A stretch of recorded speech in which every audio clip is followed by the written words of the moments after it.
Welcome to this video presentation here at Wimbledon Carriage Company, and here we have the Jaguar F-Type on a 67 plate, as you can see.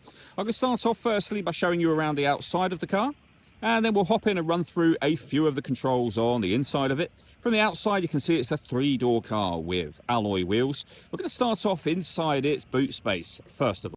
As we approach the back of the car, you can see we have reversing sensors, the centrally exiting tailpipes, and plenty of boot space, especially given the nature of the vehicle. Okay, so we're just going to work our way back around to the front of the car, and then as I mentioned, we'll hop in and run through some of the controls on the inside of it. Now that we've done a full circle though, you can see firstly the alloy wheels are in pristine condition, as is the bodywork the entire way around the car. Just briefly before we climb in, I think it's well worth seeing the interior from this exterior point of view. So let's hop in and we'll run through some of the controls next. Okay, now that we're inside the vehicle, we're going to start with the dials first of all. On that left-hand side, we have the speedometer. On the right-hand side, the rev counter. In the centre, you can see the total miles of the car there, 39,640. To the right-hand side of that, it will show you what gear this car is in. It's an automatic. We, of course, are currently in park. Above that, we can change information displayed within that section using the buttons on the steering wheel just here. We've also got our stereo controls there, our phone controls. On the right hand side, cruise control and speed limiter. Behind the steering wheel, the minus and plus pedals, so you can change up and down a gear manually with this automatic gearbox. And then into the centre, the main touchscreen for the car. We're on the kind of home screen menu really at the moment. This is where you will access your audio options. So you can see at the top here, we have the radio.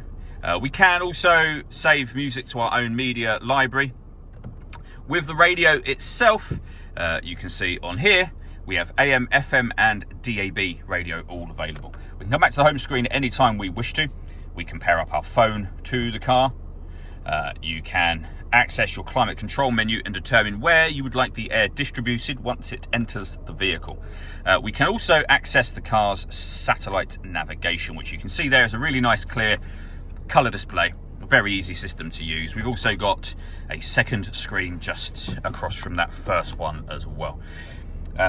When you put the vehicle into reverse, we've got parking sensors, but we've also got a visual guide to the sensors themselves in relation to, if I turn the wheel, the movement the vehicle is making as well.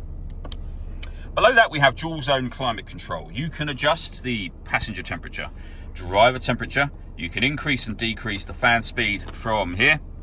That's your air conditioning off, on again, or hit auto. The car can then take full control for you to maintain the temperatures that you've asked for, and you can manually override that whenever you wish to. We have a blanking plate you can remove. There's a 12-volt charging socket underneath that. This is where you start and stop the engine for the vehicle. We have the gear lever for the fully automatic gearbox, the volume for your stereo. You can change the driving setup of the car, so for a kind of a track-focused mode, normal everyday driving, and then for rain, ice, snow, any kind of slightly poorer weather conditions for this setting just here. We have an electronic handbrake. We can turn on our stop and start. We can open and close the rear boot spoiler. We have traction control, and you can make the exhaust system louder with a push of the button just there. We've also then got 2 cup holders. Last thing I wanted to mention is the paperwork we have for the vehicle. In the envelope here is the spare key, so 2 keys in total, of course. We have the V5 registration document showing it's a 2-owner car from new.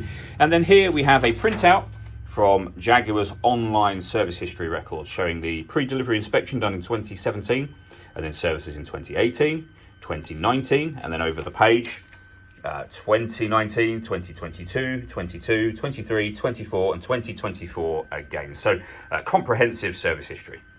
All that leaves me to say is thank you for taking the time to watch this video. If you'd like to come and see the car for yourself and have a test drive, or you'd like a live bespoke video tour, please feel free to give us a call here at Wimbledon Carriage Company. We'd love to hear from you.